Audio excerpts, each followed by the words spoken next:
Bývajú v jednej dedine, no na to, aby sa videli, potrebujú pomoc cudzích ľudí. Začína sa Reflex, pekný podvečer. Pani Margita a pán Ladislav sú súrodenci. Osud to ale zariadil tak, že ani jeden z nich nemá deti, ani vnúčatá.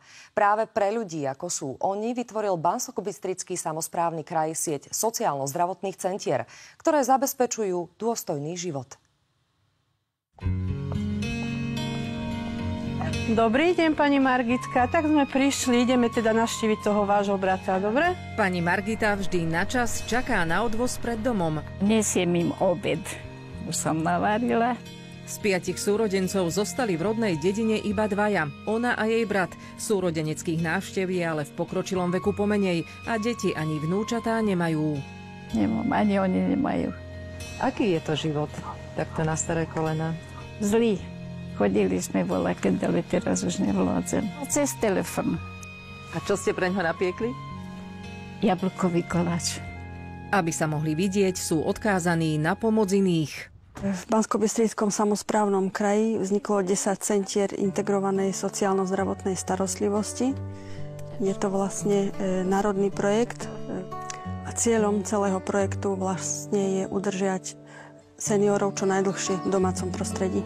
No, keď treba, tak ma zoberú z doktorovie. Teraz sme boli.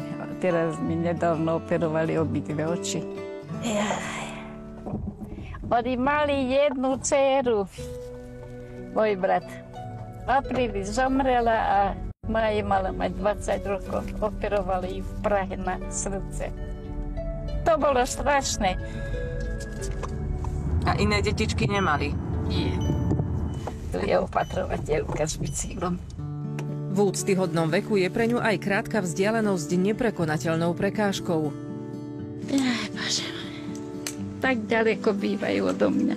Ohľadom seniorov je to tá starostlivosť hlavne kvôli tomu, že rodina, príbuzní sú ďalej alebo pracujú a nevedia im tak povediac tak pomáhať ako my s prevádzaním klientov napríklad k lekárom alebo na úrady. Dobrý deň, Jolacko. A to je môj brat. Pán Ladislav sa z každej návštevy vždy poteší až k slzám. On je zlatá, áno. Sám sa bez pomoci z domu už nedostane. Brat si ukáž, ako vieš chodiť. On je o 2 roky starší odo mňa, ale veľmi, veľmi zle. Počuli sme, že vy ste mali aj dcérku.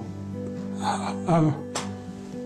Osirelý otec iba smutne ukáže na fotografiu na stene. Strata milovaného dieťaťa bolí aj po rokoch. V čase našej návštevy im pomáhala opatrovateľka. Zlomila som nohu pred 2 rokmi. 60 štihov som mala a mám ako trvalé následky, tak som hľadala prácu. Ju k nám do kancelárie poslal vlastne starosta, že prišla o zamestnanie z dôvodu úrazu. A nás potom v kancelárii napadlo, že teda máme rodinu, kde toto potrebujú. A tak v podstate nepriamo sme takto pomohli 3 ľuďom. A ona im potom zohrie obed, alebo podáva a jej treba zaniesť do posteli. Manželka pani Lacka spoznáva už iba svojho muža. Dobrý deň. Idete odmerať tlak. Zmeriam vám tlak, dobre? Jej pamäť sa so smrťou dcérky vyrovnala po svojom. Ľudia sú všelijakí. Možno niekedy niekoho trafíme v zlej nálade, ale väčšinou je to taký ten dobrý pocit, že oni vedia, že im ideme pomáhať. O pomoc v centrách môžu požiadať nielen osamelí seniori, ale aj ľudia so zhoršeným zdravotným stavom, zdravotne znevýhodnení, či takí, ktorí sa ocitli v krízovej životnej situácii. Pomoc je bezplatná a môže byť jednorazová alebo pravidelná. Po pár stretnutiach už sa otvoria ľudia a už spomínajú aj na nejaké príhody, ktoré zažili, akí boli, keď boli mladí. Pán Annuš veľakrát zavolá a tak ako s vami ukončí rozhovor poprianím dobrého šťastia, zdravia, možno aj s plačom. Centrá pomoci fungujú v 10 mikroregiónoch, čo je takmer 140 obcí a asi štvrtina z územia Banskobystrického kraja. Na ich chod prispieva Európska únia. Okrem sprevádzania v nich pracovníčky pomôžu s vypísaním žiadostí, zabezpečením zdravotníckych pomôcok a kompenzácií, aj s ďalšími úradnými záležitosťami.